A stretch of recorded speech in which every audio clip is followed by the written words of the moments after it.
ገንዘብ ብታስቀምጥ የተደበቀበት ቦታ ሁሉ ያቀዋል ይወስዷል። ለሰላቢና ለሟርተኛ አሳልፎ ይሰጥብሃል። ውስጥህ ሆኖ ደግሞ ይሰርዛል። ሂሳብህን ከውስጥ ያጠፋዋል። ቡራቡሬ ጨርቅ መግዛት፣ ቀያይ ምናምን ደም የሚመስል ነገር መግዛት፣ ቀይ መውደድ ወይም ደግሞ የተለየ ጥለት ያለው አካልን ሄዶ መግዛት ወይም ቀለሙ በጣም የደመቀ ነገርን መግዛት፣ እነዚህ የመሳሰሉት አለፈቃዳችሁ የዛሩ መንፈስ የሚያከናውነው ተግባር ነው። ክፋት ካላከናወኑ አይረኩም። አንተ ላይ ካልመተቱ፣ ጨርቅን ቆርጠው ወደ ጠንቋይ ካልወሰዱ አይረኩም። ግብር ነዋ። እዚህ አንድ ነገር ካልገበሩ ያንተን ሕይወት ለተንኮልና ለግፍ ስራ ካላዋሉት እነሱ አይቀናቸውም። ዛር ምንድነው? ምንድነው ዛር? ቆሌ ምንድነው? ውቃቢ ምንድነው? ከመጽሐፍ ቅዱስ አንጻር እነዚህ መንፈሶች ምንድናቸው? ዛር ማለት ከቤተሰብ ወደ ቤተሰብ እየተሸጋገረ የሚመጣ መንፈስ ነው። ዛር ከመባሉ በፊት ግን በሶስት መንገድ ይገባል። አንደኛው መንገድ አምልኮት በመስጠት ፈንዲሻ፣ እርጉፎ፣ ይሄ ምናምን የሚበተን ነገር ቡና በማፍላት የእናት አባቱ ቃቢ እየተባለ ሲለማመጡት የዛን ጊዜ ይገባል። ሁለተኛው መንገድ ጠንቋይ ቤት በመሄድ የመተታ ደፍተራ አስማተኛ ጋር በመሄድ የዛን ጊዜ ይሄን አድርግ፣ ይሄንን ብላ፣ ይሄን ውሰድ፣ ይሄንን ቅበር በሚባልበት ጊዜ ይገባል። ከገባ በኋላ አንዳንድ ልምዶችን ያከናውናል። ከልምዶቹ መሰረታዊ ጠባይ አንዱ አመሉን ሲፈልግ ነገርም ሊሆን ይችላል፣ ተንኮልም ሊሆን ይችላል፣ ክፋትም፣ ምቀኝነትም፣ ቅናትም ሊሆን ይችላል፣ ምግብም ሊሆን ይችላል። ሱስ ያደርጋል። ሱስ ከሱሶቹ አንዳንዶቹ ለምሳሌ ቡናን አፍልቶ ፈንዲሻ ዙሪያውን አድርጎ ቄጤማ ጎዝጉዞ እዛ ላይ ስሙ ሲጠራ ደስ ይለዋል።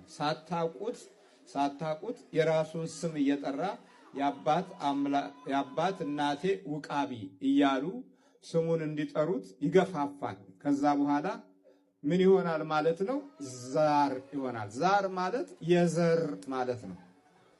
የዘር መንፈስ ማለት ነው። ይህ የዘር መንፈስ ያለባት እናት በምትወልድበት ጊዜ ልጁ ላይ አይነ ጥላ ሆኖ ይወለዳል። ሁለት ጊዜ ደግሞ መጠቃት አለ። ሁለቱም የሚጠቁት ምንድነው? የሚያጋባቸው መንፈሶች በተመሳሳይ ሁኔታ ይገባባሉ። ለምሳሌ አንድ ሚስት ላይ ዛር ካለ ወንዱ ላይም ዛር ይኖራል። እነዚህ ዛሮች ሴትና ወንድ ከሆኑ እየሰማችሁ ነው? ሴትና ወንድ ከሆኑ አብረው ይጋባሉ። መንፈሶቹ ይጋባሉ፣ ሰዎቹም ይጋባሉ። በዚህ መካከል የሚወለዱት ልጆች ከመንፈሱ ጋር አብረው ሆነው ይወለዳሉ። ክርስትና ሲነሱ አብረው ይነሳሉ። መንፈሶቹ አብረው አንዳንድ ጊዜ ተለይተው ይወጣሉ። አንዳንድ ጊዜ ደግሞ የተመሳሰሉበትን እምነትና ሁኔታ አንድ ጋር አድርገው አብረው ይነሳሉ። ይሄ ማለት ቤተክርስቲያንን ወይም ክርስትናውን ለመለማመድ እድል ያገኛል ማለት ነው። እናትና አባት ላይ ያለው ኃይል በለመደው መልኩ በልጆችም ሕይወት ውስጥ ይሄንኑ መንገድ ይለምዳል። ቅዱስ ቁርባን በሚወስድበት ጊዜ ይወጣል፣ ይሸሻል። በሌላ ጊዜ እንደገና ተመልሶ ይገባል። ከዛ በኋላ ያንን ቤተሰብ በለመደው መልኩ ፈተናውን ይቀጥልና በመጨረሻ ምናልባት ጊዜ ገጥሞት ከተያዘ የዘር ነኝ ይላል። የዘር ነኝ ሲል ዛር ነኝ ይላል። ዛር ማለት የዘር መንፈስ ማለት ነው። ይሄ እንግዲህ ቤተሰብን ይለምድና 3፣ 4፣ 5 ትውልድ እየገፋ ሲመጣ አብሮ እየተሽቀዳደመ የመውረስ ባህሪ ያለው 7፣ 8፣ 9 ትውልድ 11 ትውልድ ዝም ብሎ ይሄዳል። ማቋረጫው ግን ወደ ክርስቶስ ሥጋና ደም ሲቀረብ ብቻ። ይህንን የዘር መንፈስ ማቋረጫው መንገድ ይሄ ነው። በማርቆስ ወንጌል ላይ ምዕራፍ 9 ይህ ወገን ይላል፣ ይህ ወገን ከጾምና ከጸሎት በቀር አይወጣም በማለት ይናገራል። ቃሉ ደግሞ ምንድነው የሚለው? ወገን ነው የሚለው። ዝንቱ ዘመድ ነው የሚለው። ወገን ዝንቱ ዘመድ እየወጽእ እንበለ ጾም ወበጸሎት፣ ከጸሎትና ከጾም በስተቀረ ይህ ወገን ወይም ይህ ዘመድ አይወጣም። እንግዲህ ጾምና ጸሎት ያስፈልጋል ማለት ነው። የዛርን መንፈስ ከዘር ውስጥ ለማስወገድ ምን ያህሉ ገብቶናል ማለት ነው። አሁን ምን ያህሉ ነው የሚገባን እንዲህ አይነት የዘር መንፈስ እንዳለብን። የዘር መንፈስ የመኖር ምልክቶቹ አንዳንድ ነገሮች ማወቅ ያስፈልጋል። ሲኖር በመጀመሪያ ደረጃ ትከሻችንን ይከብደናል። ያለበት ቦታ ላይ ይሄንን ይከብዳል ወይኛውን ይከብዳል። አሊያም ሁለቱንም እንዲህ ረግጦ እንደሚጫን አይነት ጫና ይሰማናል። ይሄ ማለት መተት አይደለም። ይሄ በአብዛኛው የዘር መንፈስ ነው። እዚህ ጋር ኩንታል የተሸከመ ያህል ይከብዳል ማለት ነው። ሌላው ሁለተኛ ባህሪው ደጋግሞ ያዛጋል። ደጋግሞ የሚያዛጋው አመልና ሱስ በህይወት ውስጥ ስላስቀምጥ ነው። ለአንዳንዶቹ ቡና ብቻ አይደለም ሱሱ፣ ነገርም ነው። ነገር መናደድ፣ መበሳጨት፣ ቶሎ ቶሎ መቆጣት፣ እነዚህም የመንፈሱ ሱሶች ናቸው። ምናልባት ያልተናገሩ ጊዜ ያዛጋቸዋል። ያልተናደዱ ጊዜ ደጋግሞ ያዛጋቸዋል። ቡናም ቢጠጡ ደጋግሞ ያዛጋቸዋል። ይሄ ማለት የዛሩ ባህሪ ከሰውነት ውስጥ ተዋህዶ ጤናን ሳይነካ አመልና ሱስ ሆኖ የነገርና የተንኮል ሱስ ሆኖ ይቀመጣል ማለት ነው። አንዳንድ ሰዎች መተት ቀጥታ የሚመትቱብህና በምቀኝነት የሚነሱት ውስጣቸው የዛሩ መንፈስ ስላለ ክፋት ካላከናወኑ አይረኩም። አንተ ላይ ካልመተቱ፣ ጨርቅን ቆርጠው ወደ ጠንቋይ ካልወሰዱ አይረኩም። ለምንድን ነው የማይረኩት? መንፈሱ በእነሱ ህይወት ውስጥ ተንኮልን እንደ ግብር አድርጎ ስለሚይዝ ነው። ግብር ነው ያ ራሱ። ምቀኝነት ግብር ነው። ክፋት ግብር ነው። እንዲህ ካደረጉለት ሰውነታቸውን ወይም ጤናቸውን አያማቸውም፣ አይነካቸውም። እድላቸውንም ከፈት ያደርጋል። ለምንድን ነው የሚከፍተው? ግብር ነዋ። እዚህ አንድ ነገር ካልገበሩ ያንተን ህይወት ለተንኮልና ለግፍ ስራ ካላዋሉት እነሱ አይቀናቸውም። ስለዚህ በቀጥታ ያንተ ህይወት ላይ አደጋ ይሰነዝራሉ ማለት ነው። የዛር ልጆች ይሄንን ያደርጋሉ። ሌላው ደግሞ ይሄ የዛር መንፈስ አመልና ሱስ ለየት የሚያደርገው መብላት ነው። መብላት ዝም ብሎ መጠቅጠቅ፣ መብላት የተስማማ ይመስልሃል፣ ግን የሚበላው ዛሩ ነው። ስለዚህ ጨጓራ የሚፈጭ ይመስልሃል፣ የሚፈጨው መንፈሱ ነው። ከውስጥ ስላለ መብላት፣ መጠጣት፣ ቁማር ማጫወት፣ ገንዘብ ማባከን፣ ገበያ ወጥታችሁ በሰላም አለመመለስ፣ ገንዘቡን ጨርሳችሁ መመለስ፣ ቡራቡሬ ጨርቅ መግዛት፣ ቀያይ ምናምን ደም የሚመስል ነገር መግዛት፣ ቀይ መውደድ ወይም ደግሞ የተለየ ጥለት ያለው አካልን ሄዶ መግዛት ወይም ቀለሙ በጣም የደመቀ ነገርን መግዛት፣ እነዚህ የመሳሰሉት አለፈቃዳችሁ የዛሩ መንፈስ የሚያከናውነው ተግባር ነው። ይህ ወገን ታዲያ ከጾምና ከጸሎት በቀር አይወጣም። ወንዶችም ከሆኑ የበለጠ የሚፈትናቸው መንገዶች አሉት። ደክመው ባዶ ማድረግ፣ ቀኝ እጃቸውን መያዝ፣ እንዳይሰሩ አይናቸውን መያዝ፣ መጋረድ፣ ወደፊት የሚሄዱበትን አኳኋንና አኗኗር ማጨላለም፣ እነዚህ የዛሮች ምልክቶች ናቸው። ስለዚህ በዚህ አይነት ሁኔታ ነው የተጎዳ ነው እና ይሄ የዛር መንፈስ ምስጢራዊ ጠባያዎቹ ደግሞ የማድፈጥ ችሎታው እጅግ በጣም የረቀቀ ነው። ምስጢራዊ ባህሪያቶቹ እጅግ በጣም የተራቀቀስ ባህሪያቶች አሉት። የመደበቅ ዋና መስመሩ ትከሻህና ግራና ቀኝ ትከሻህን ቢሆንም ግን ልብ ውስጥ ይደበቃል። ልብ ላይ ቁጭልና ልብህን ይበታትነዋል። አንዳንድ ጊዜ የተለያዩ ፍርሃቶች በውስጥህ እንዲነግሱ ያደርጋል። ለምሳሌ ሰው በዚህ በኩል የቆመ ይመስልሃል። እንዲህ ስትል ምንም ሰው የለም። በጆሮ ያሾኮሹካል። ሲያሾኮሹክ አይገባህም። የሆነ በርሜል የሆነ ትልቅ ነገር የወደቀ ያስመስላል። ከሰማይ መብረቅ የወረደ ያስመስልብሃል። ቤት ውስጥ ደግሞ ይደበድባል፣ መዝጊያ ይመታል፣ ቆርቆሮ ያንኳኳል፣ ቤት ውስጥ ውሃ እንደሚፈስ አድርጎ ያሰማል።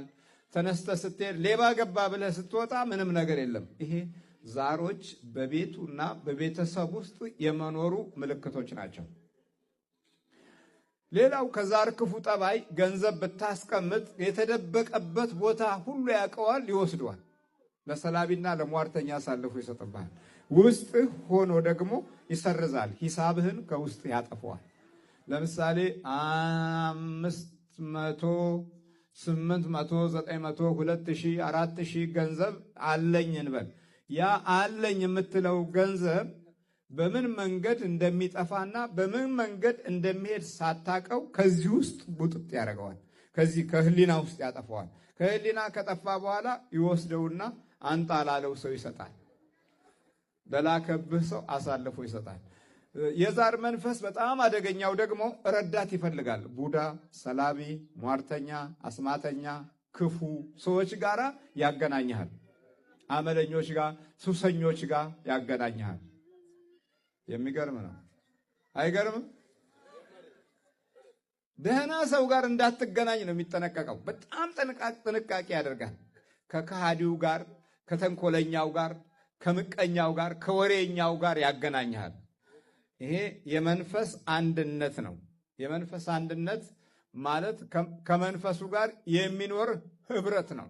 ይሄ ታዲያ የዚህ የዛር መንፈስ ገጽታ ሳይንስ፣ ዘመናዊ ትምህርት፣ ዕውቀት፣ የዩኒቨርሲቲ ተቋም፣ ዶክትሬት፣ ፕሮፌሰርነት እና ሌላ ሙያ ይሄንን መንፈስ አያገደውም። መማር፣ ካሊፎርኒያ ዩኒቨርሲቲ መግባት ወይም እዚህ ጣሊያን ትልቅ ዩኒቨርሲቲ ውስጥ መግባት ማለት ይሄንን መንፈስ አያገደውም። ሰዎች በሙያና በዕውቀት የሚከላከሉት ኃይል አይደለም። እየገባችሁ ነው? በማርቆስ ወንጌል ያው ምዕራፍ 9 ላይ ይህ ወገን ከጾምና ከጸሎት በቀር አይወጣም። አስታውሱ። ታዲያ ይህ ወገን ድምፃችሁን ከፍ አድርጉልኝ። በቀር አይወጣም። ጾምና ጸሎት ለማድረግ ደግሞ እምነት ያስፈልጋል። ይሄ እነዚህ ኢሉሚናቲ፣ ስካል ኤንድ ቦን፣ ባፎሜት የሚባሉ ዓለም አቀፍ የሰይጣን ድርጅቶች በተለያየ መሰሪ አካሄድ ከዩኒቨርሲቲው ተቋም ጀምሮ እስከ ተራው ትምህርት ቤት ድረስ እጃቸው አለ። እጃቸውን ሰደዋል በሙሉ ከሕግ አውጪው እስከ ሕግ እስከ ፍትሁ ድረስ በሙሉ እጃቸው አለ። እጃቸው የሌለበት ምንም ነገር የለም። አንዳንዴም የትምህርት ካሪኩለማቸውን በሙሉ የምንጠቀመው በነሱ አስተሳሰብና መንፈስ ነው። ስለዚህ ተማሪዎች ወደ የትኛውም ትምህርት ቤት ሲላኩ ከዚህ መንፈስ ልክፍት ጋራ በቀላሉ ይገናኛሉ። ዛሬ በየትኛውም ዓለም ያለ ዩኒቨርሲቲ ተቋም ቢያንስ በጣም በንጹህ ሕሊና ሆነው የሚወጡ ልጆች ከብዙ ሺዎች መካከል ወይ 5፣ 6፣ 7 ነው። ያውም እድል ከገጠመው ነው። በዚህ ዘመን ውስጥ ትልቁ አደጋ ትምህርት ቤቶች ሆነዋል። እናንተ ታዲያ ጧትና ማታ የጸሎትና የአምልኮት ስፍራ ከሌላችሁ ልጆች በልክፍት መንፈስ ይወጣሉ። ይሄ ደግሞ የተቀነባበረ አካሄድ አላቸው። በዚህ በነጩ ዓለም ውስጥ ትውልድን ለማጥፋት የሚጠቀሙበት ትልቁ አካሄድ በትምህርት ተቋም ውስጥ የተለያዩ ባህሪያቶችን ይዞ እንዲወጡ ማድረግ ነው። ስለዚህ የዛር መንፈስ እጅግ በጣም የረቀቀ ሂደቶችን የተከተለ ነው። ሌላው የዘመኑን መንፈስ ይከተላል። የድሮ እናቶች በትንሽ ነገር ያባብሉታል። ይሄ ዘመናዊው ትውልድ ደግሞ በፋሽን ያባብለዋል። ባለባበስ ይረካል። አሁን ለምሳሌ ባል ዛር አለ፣ አይነ ጥላ ዛር አለ፣ እድለቢስ የሚያደርግ ዛር አለ፣ ትውልድ ከልክል ይባላል። እና ይሄ ዘመናዊው መንፈስ ምንድነው የሚያደርገው? ሴቶችን በሚይዝበት ጊዜ በአለባበሳቸው ምክንያት የተለያየ ባህሪያቶችን ይገልጻል። ለምሳሌ ባል እንዳታገባ ያደርግና ራሱ ባል ይሆናል። ይሄ የዛር መንፈስ ስልቱን ከሚለውጥበት ዘዴ አንዱና ዋናው የአለባበስ ባህሪያቶችን ሁለት መንገድ እንከፍለዋለን። አንደኛው መንገድ ዘመናዊው አለባበስ የተራቆተ ጨርቁን የጣለ እብድ የሚመስል ሲሆን፣ ሁለተኛው የድሮ አለባበስ የተሽጎረጎረ ቡራቡሬ ነገር ከቡና ማፍያው ጀምሮ እስከ መካደሚያው ድረስ የተለየ ጨርቅ ይሆናል ማለት ነው። ለግንቦት የሚለበሰው ሌላ ነው። ለመስከረም የሚለበሰው ሌላ ነው። ዓመት በዓል ሲመጣ የሚለበሰው ሌላ ነው እና እንዲህ በመቀያየር መንፈሱ ጊዜውንና ዘመኑን የመምሰል ጠባያት አሉት። ስለዚህ እንዲህ አይነቱ ደግሞ ከጾምና ከጸሎት በቀር አይወጣም። ይህ ወገን ከጾምና ከጸሎት በቀር አይወጣም። ስለዚህ እንግዲህ እንዴት ይሻላል? ጾምና ጸሎት ደግሞ ማሳረጊያው የክርስቶስ ሥጋና ደም ነው። በመሆኑም ዛሮች ወደ ቡዳነት ይለወጣሉ።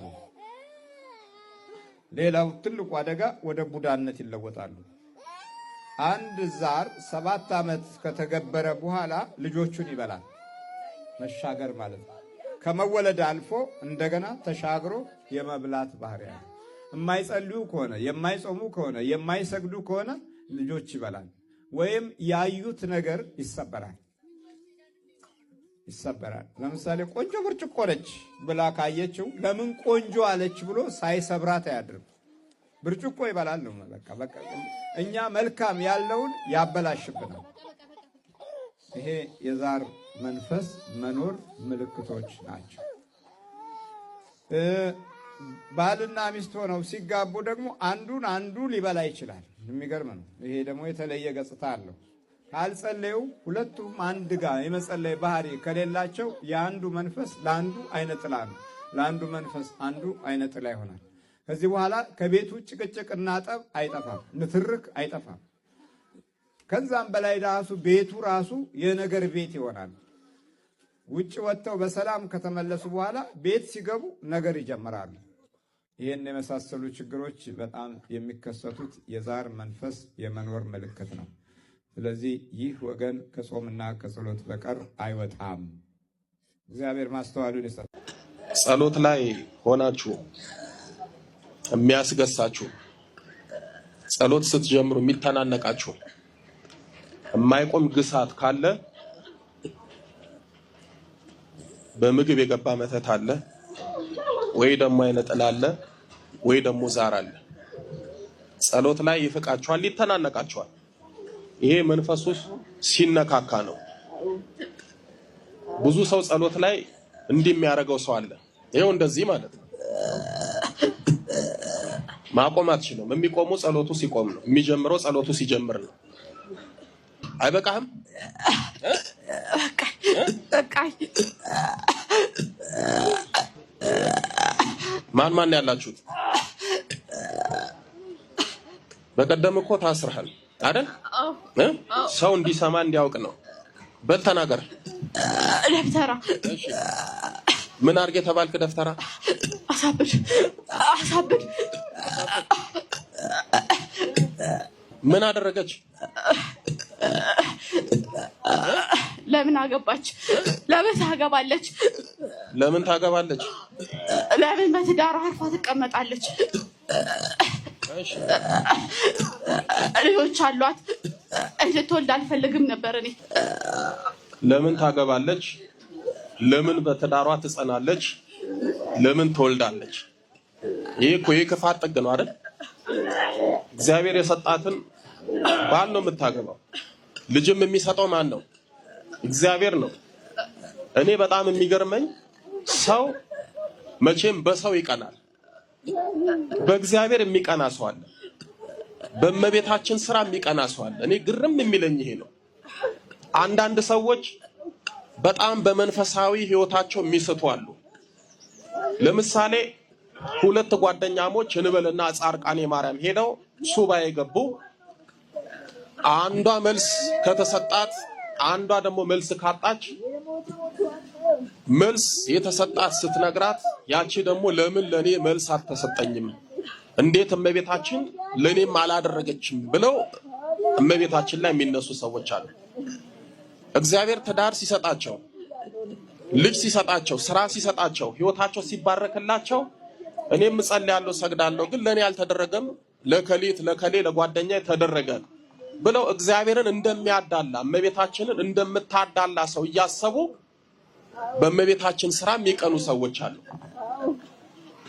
ሰው በሰው ሊቀና ይችላል፣ ግን እግዚአብሔር በሚሰራው ስራ ላይ የሚቀና ከሆነ እግዚአብሔር ለምን ይሄንን አደረገ ለምን ለኔ አላደረገም እመቤታችን ለነከለ ይሄን አድርጋ ለምን ለኔ አላደረገችልኝም ማለት ይሄ ቅናት ነው። እግዚአብሔር ለፈቀደ ያደርጋል አይደል? ማድረግም አለማድረግም የእግዚአብሔር መብቱ ነው። ሲደረግልን ብቻ አይደለም ለምን እንዳልተደረገልንም እኮ አንዳንዴ ማመስገን አለብን። ተሰጥቶን እኮ ልንጠፋበት እንችላለን አይደል? ከዚህ በፊት እኮ ነግሬያቸዋለሁ። ቅዱስ ገብርኤልን የምትዘክር ምንም የሌላት የኔ ቢጤ ነበረች ደብረ ብርሃን የምትኖር ገብርኤልን ትዘክራለች። ታኅሳስ 19 የገብርኤል ቀን የዛሬ 10 ምናምን ዓመት ታሪክ ነው የምነግራቸው። ቶምቦላ ወጣላት፣ መኪና ደረሳት፣ ጉር ተባለ፣ ገብርኤል ሰጣት ተባለ። ያንን መኪና ወሰደች፣ ከሀብታሞች ጋር ዕቃ መጫን ጀመረች። በኋላ የሰው ባል ነጠቀች። ይገርማችኋል። አብሯት ከሚሰራው ሰው ጋር በቃ ውሽማ ሆና የሰው ባል ነጥቃ መኖር ጀመረች። ያቺ ደግሞ የሄደች ስላሴ ማልቀስ ጀመረች። ገብርኤል ምን ችግር አለበት? በአመቱ ጠብቆ በምትሄድበት መኪና ከውሽማ ጋር እየሄደች ከባድ መኪና ወጥቶ ደፍጥጦ ገደላት። አሁን እንዲህ አይነት ቢሰጣችሁ ምን ይሰራላችኋል? አንዳንዴ እኮ ማይሰጠን አያያዙንም ወይ አናውቅበትም አጠቃቀሙንም ወይ አናውቅበት ይሆናል። ወይም ደግሞ ጸጋችንም ላይሆን ይችላል። ወይም ደግሞ የሚሰጠን በጊዜው ጊዜ ነው። ለኛ ወዳጅ ዛሬ ከተሰጠ ለኛ የዛሬ ዓመት ሊሰጠን ይችላል። የዛሬ 3 ዓመት 10 ዓመት ሊሰጠን ይችላል። የኛ ስራ በእግዚአብሔር ጣልቃ መግባት ሳይሆን በትጋትና በትዕግስት መጠበቅ ነው።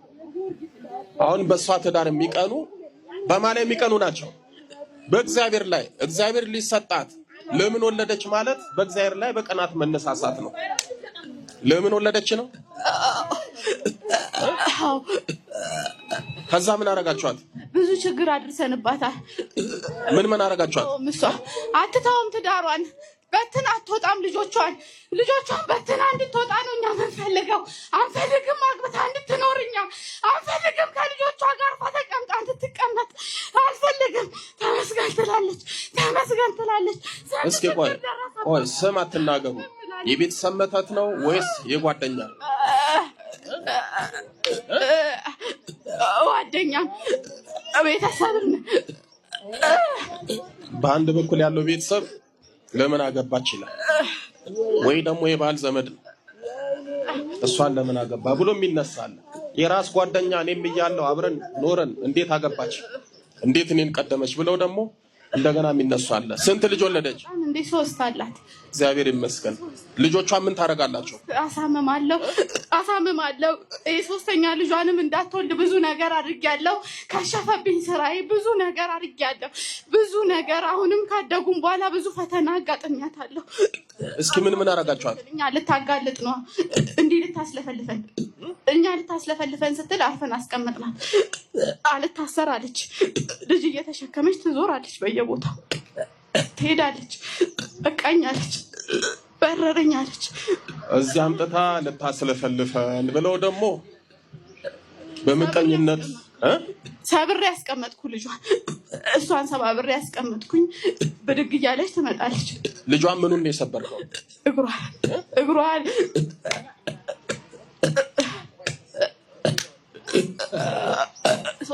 እነዚህ ሰዎች ሄዳ ታጋልጠናለች፣ ሚስጥር ታወጣብናለች ብሎ እሷን ይጠምዳሉ።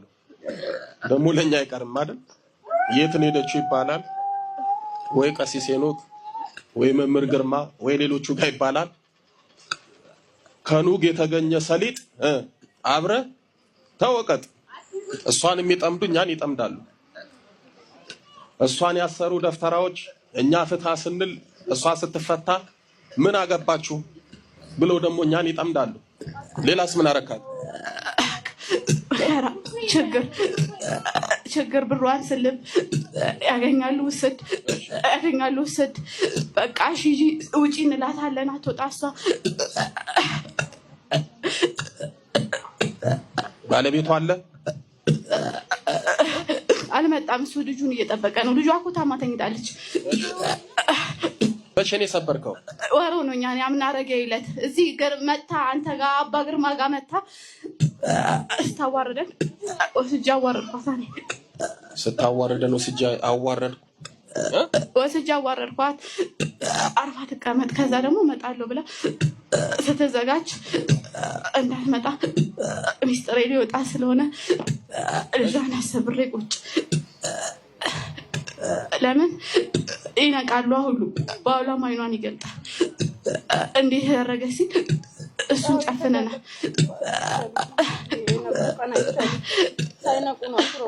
ምን ልታረጋት ነበር መጨረሻ? በቃ አስወጣታለሁ እኮ እመቤቴ ግን ትጠብቃታለች።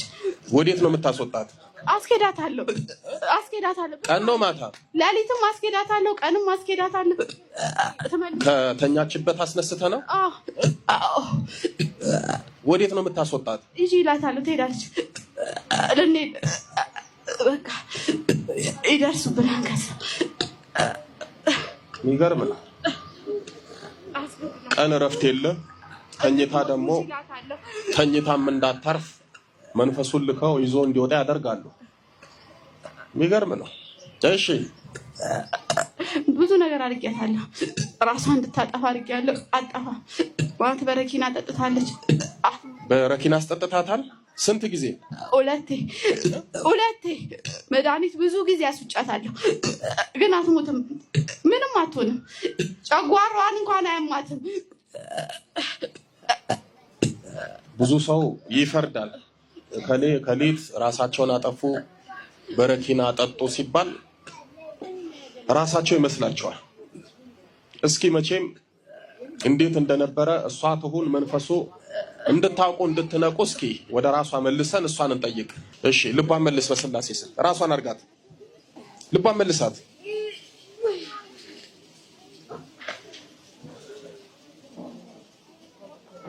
ደህና ነሽ? እግዚአብሔር ይመስገን። ሌሊት ይዞሽ ይወጣል፣ ይታወቅሻል?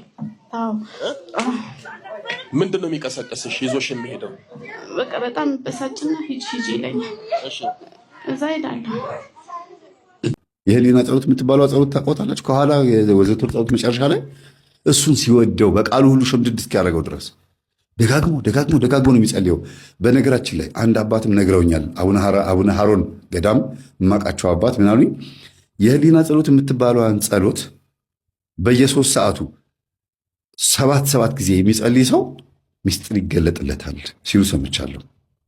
እኔም ጸልዬ የተገለጠልኝ ሚስጥር የለም፣ ግን ሚስጥር መላችሁ ይሄ ሌላ እንደዚህ የተገለጠ ግን የምፈልገው ነገር ተሳክቶልኛል። የሆነ የምፈልገው ነገር በዛው ይሄን ነገር በጸለይኩበት ሳምንት በጣም በቃ ሊሳካ ይችላል የማልጠብቀው ነገር ተሳክቶልኛል። እና ሚስጥር ምናልባት ከሆነ ይሄ ነው ማለት ሚስጥር ይገለጥለታል ይላሉ። ሌላም አንዲት እህት ይሄን ነገር ነግሬያት መምህር እግዚአብሔር ስጥህን ያለችኝ። አሁን የት መሰላችሁ ያለችው? ውጭ ሀገር ነች። ሀገሩን መናገር የሚያስፈልግም ውጭ ሀገር ናት። ይሄንን ነገር ስነግራት በተግባር ፈጽመው መምህር እግዚአብሔር ስጥ ብቻ ነው ያለች። የሆነ ነገር ተሳክቶላታል። ምን ነው ሳ ጊዜ አቡነ ሀሮን ገዳም ያሉ አባት እንደዚህ ብለው ነገሩኝ ብለህ ስትናገር ቀጥታ አቡነ ሀሮን ገዳም ነው መሄድ የፈለኩት አለች። ሄደች። ሳልነግርህ ሄጄ በመምጣቴ ይቅርታ አለችኝ። ሄዳ አግኝታቸው ማን እንደሚባሉ አይታ ፎቶ አብራቸው ተነስታ ሀገሯ ገብታ በቴሌግራም ላከችልኝ ፎቶ። ምን አግኝተሽ ነው አልኳት። ያገኘሁትን ማቀው እኔ ነኝ። እግዚአብሔር ይስጥህ። በየ3 ሰዓት ልዩነቱ 3 ሰዓት፣ 6 ሰዓት፣ 9 ሰዓት፣ 11 ሰዓት፣ ማታ 3 ሰዓት። ለምሳሌ 3 ሰዓት ከሆነ ህሊና ጸሎትን 7 ጊዜ ትጸልየዋለች። ጊዜ ስላላት ነው። እና ይሄንን የሚያደርግ ሰው ለ7 ቀን ተከታታይ ይሄንን የሚያደርግ ሰው በቀን እንደዚህ እያደረገ ማለት ነው። ወይ በሌሊቱ ወይ በቀኑ ነው። የሌሊቱ ከሆነ የሌሊቱ 3 ሰዓት፣ 6 ሰዓት፣ 9 ሰዓት፣ 11 ሰዓት እና ደግሞ ጠዋት 1 ሰዓት ወይም 2 ሰዓት ማለት ነው። በ3 ሰዓት ይቅርታ፣ እንዲህ እያደረገ የሚጸልይ ሰው ሚስጥር ይገለጥለታል። ይሄንን በጣም እርግጠኛ ሆኜ ነው የምነግራችሁ። እና ይሄንን ጸሎት እየጸለየ ይሄ ልጅ ለመጨረሻ ሳወራ ሰምቶ ነው እንደዚህ ብዬ ስናገር፣ መምህር ሚጣ የምትጸልየውን ጸሎት ዘውትር ጸሎት ጸልየው አለኝ። በተለይ ግን የህሊና ጸሎት የሚባለውን ጸልየው አልኩት። ለምን ሚጣ ነግራኛለች። ይህንን ስጸልይለት እኮ ተቆጥቶኛል፣ በጥፊ መቶኛል አለችኝ። በጥፊ መታሽ?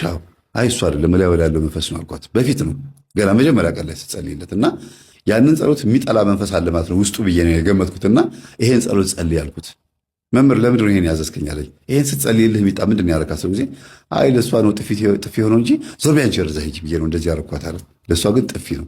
አዎ ጻንች አልኩት እና በዛ ውስጥ ግን እመቤታችን በጥፊ የምታሃት ስለው ጊዜ ውይ እመቤቴ ይቅር ትበለኝ፣ ይሄንማ እየጸለይኩኝ የምትለኝ ነገር አደርጋለሁ አለ። በቀን 7 ጊዜ እየጸለየ ለ7 ቀን ከምግብ ይሄ ሱባኤ ምናምን ነገር አይደለም፣ ዝም ብሎ ጸሎቱን ብቻ በመጸለይ ከፈለጋችሁ ደግሞ እንደ ሱባኤ ማድረግ ትችላላችሁ። እናንተ ተረክብሮ የተነሳው መንፈሱ ማነህ? አዳል ሞት ያለኝ አንድ ነኝ አለ። ሰራዊት ስንት ነው? ሰራዊት አለ። ይህ አንተን አዳራሽ የምታንጫጫው እጅን እየጫንክ እንደዚህ የምታደርገው አልኩት። አዎ እኔ ነኝ አለ። በጣም ይገርማል። የሚያጠምቁት አባት ራሳቸው እንኳን ትንሽ ኮተት ችግር የነበረባቸው አባት ነበሩና በሱ ሲገረሙ ሁሉ አይቻችኋለሁ። ኮተት ስላቸው አንዳንድ ነገር ሰምቻለሁ። ቆይ እኔ ጸልይልሃለሁ፣ አንድ አለ ጥሩ መጽሐፍ አለ መፍትሄ ስራይ ምናምን ብለው የሚያጠምቁ እኮ ናቸው። የአንድ ቤተክርስቲያን ጥምቀት የጸበል ቦታ ማለት ነው። ይህ ሁሌ የምነግራቸው ይሄንን ነው። ያጠምቃሉ፣ ግን ችግር አለባቸው፣ ሌላ ነገር ይደግማሉ። የምነግራቸው ለዚህ ነው። እዛ ጋር ጸበል ቦታ ሲጮህ ካዩት ቆይ እኔ ይህን ሸኝልሃለሁ፣ በቤት መጥቼ አጠምቅሃለሁ፣ ይቺን ነገር እንደዚህ አርጋት ብለው ሌላ የድብትርና ነገር የሚያስተምሩ አሉ። ጸበል ቦታ ተቀምጠው ይሄንን ቤተክርስቲያን ብትቆጣጠርልን ደስ ይለናል። ፈትኗቸው እስቲ፣ ቼክ አርጓቸው፣ አታጧቸው እንደዚህ አይነት አባቶች። እና እኛ አባትም ተገርመው በጣም ተገርመው ጴንጤ ነበረ ፓስተር ነበረ ሲባል ሰምተው ማነህ ሲባል አዳልሞቴ፣ ስንት ነህ ሲባል አንድ ነኝ፣ ግን ህዝቡን በሙሉ እንዳለ በከልኩት ሲል የነበረው ሰምተው ገርሟቸዋል። እና ምናልባት እንግዲህ እሳቸውም የሆነ ችግር ይኖርባቸው ይሆናል። ወደዚህ ስንመጣ ሚጣ ቆርባ ወደ ቤት ትግባ ተባለ እና ነጭ ልብስ ገዙላት፣ ነጭ ካልሲ፣ ነጭ ታይት፣ በቃ አማረባት፣ ካናቴራ ምናምን ደስ አላት። እግዚአብሔር ይስጥህ አመሰግናለሁ፣ አሳመርከኝ እኮ መልአክ አስመሰልከኝ እያለች ገዝተውላት ነጭ በነጭ ለብሳ አስቆርበዋት ወደ ቤት ገባች። እንደ ልዕልት ነው ያዩት። እማማ ራሳቸው በጣም ደስ ብሏቸው አልቆረቡም። እማማ ራሱ ገና ነው እኮ ገና ነው። ከዛ እሷ ቆርባ ከገባች በኋላ እማማ እመቤቴ እቺ ትንሽ ልጅ ማለት አንቺ ነሽ፣ በአታ ማለት አንቺ ነሽ። የ3 ዓመት ልጅ ሆነሻል ወደ ቤተ መቅደስ የገባሽው በቃ እቺ ልጅ ወደ ቤታችን ቆርባ ገብታለች። ሁሉም ቆራቢ እንዲሆን እፈልጋለሁ አሉ። ሁሉም ቆራቢ ሆኑላቸው። ሁሉም ከቆረቡ በኋላ እማማ ታመሙ። እሳቸውን ቆርበው ማለት ነው። ሁሉም ቆረበ፣ ግን ታመሙ። ከባድ ህመም ታመሙና ተሰበሰበ። ለካ እየጸልዩ ያሉት ና አሁንም ቢሆን ልጆቼ እንዳታሰቃይ እኔው ላይ ና፣ ከእኔ ወደ ልጆች አለ ሄድኩ መምህር ተስፋዬ እንዳለው ና ወደ እኔው ላይ ና እና እናውራሉት። ከዛ በህልም የት ነው ማድረዋሉ? ፕሮቴስታንት ቸርች ነው ማድረዋሉ። ለምን መና ብለውታል። ከዛ የለመደውን ምናምን የነበረበትን ቦታ ያሳያቸዋል። በህልም አዳራሽ ላይ ሆኖ እያሉ እንዳሮጊት እንዲህ ሲሉ ያሳያቸዋል። እና ሲዘምሩ ምን ሲሉ ማለት ነው። ከዛ በህልሜ እንደዚህ ያየው መምህር ምንድን ነው አሉ፣ ለልጃቸው ሳይነግሩ ማለት ነው። እንደዚህ ሊያረጎት እንዳሰበ ነው፣ እንደዚህ ሊያረጎት ነበር ያሰበው። አው ባዶ እግሬን ነበርኩኝ፣ ጫማ የለኝም አስታውሳለሁ ስመለከተው ህልሙ። እንደገና ደግሞ እንደዛው እያሸበሸብኩኝ እንደዛው ፕሮቴስታንት ቸርች ውስጥ እንትን እያልኩኝ መድረኩ ላይ ግን ልጅ አይደለም የሚታየኝ፣ የቆመ እንጨት ነው የሚታየኛል። የቆመ እንጨት እንደዚህ እንጨት እና ሌላ ነገር አይታየኝም። ህዝቡ ሁሉ ያብዳል፣ እኔም አብዳለሁ። ያንን ዝላይ ነበር የሚያሳየው። ና ብለው ጠርተዋል። እንዲሳቸው ጊዜ አዎ ልጅ አሉኝ። በቃ እሱና እና ከልጆቼ ና ወደኔ ብለው ተሰብሰብ ብለውት ከሆነ በሉ እንግዲህ ይቻሉት፣ ሰሞኑን ህመም ይመጣቦታል ስላቸው ጊዜ ኧረ ታምሜ ተኝቻለሁ አሉ። እንዴ ማዘር እና ብለው ከጠሩ በኋላ እኮ ህመም ከሆነቦት መንገድ መደወል አለቦት እኮ እንደዚህ ለምን ዝም ይላሉ ብዬ ካህን ይዤላቸው ሄድኩኝ። ጸበል ተረጩ። በሳምንታቸው ድነው ተነሱ። ከዛ እሳቸው መጮህ ነበረባቸው። ማለት መንፈሱ ጮኋል አይደል? መጀመሪያም መጮህ ነበረባቸው። ማለት ጮሆ መውጣት ነበረበት። ክትትል ያርጉ ብያቸው አዳልሞቴና ጠቋር ሄጃለሁ አለ። አሁን የቀረው ማለት ወሰንገላ ነው። ወሰንገላ ደግሞ ለምንድን ነው የቀረው? ለልጃቸው ስም አውጭለት ብሎ ወሰኔ ብሎ ስም ይጣሩት ነበርና አሁንም በተደጋጋሚ ወሰኔ ሲሉት አቤት እያለ ይመጣል። እማዬ በቃ ይሄን ስም በዚህ ስም አትጥሪኝ ይላል። ቤት ውስጥ እሳቸው ወሰኔ ብሎ ሊጠሩት ስሙ ሌላ ነው እና ይሄ መንፈስ ለካ አሁንም አለሁ ተፈላጊ ነኝ እጠራለሁ እየተጠራሁ ነው ብሎ አስቦ ነው የቀረው። ከዛ ማዘር ስም ቀይሩለት አልኳቸው። ማን ልበሉ አሉኝ። አይ እርስዎ ደስ ያሉትን ስም ቀይሩለት፣ በቃ ከመጽሐፍ ቅዱስ ወይ ከሰሙት ውስጥ በቃ ሌላ ስም ወጥቼለታለሁ አሉ። እዛው የቤት ስም ወጣለት። ከዛን ቀን ጀምሮ እጅግ በጣም ከባድ ፈተና ይሆንብኛሉ።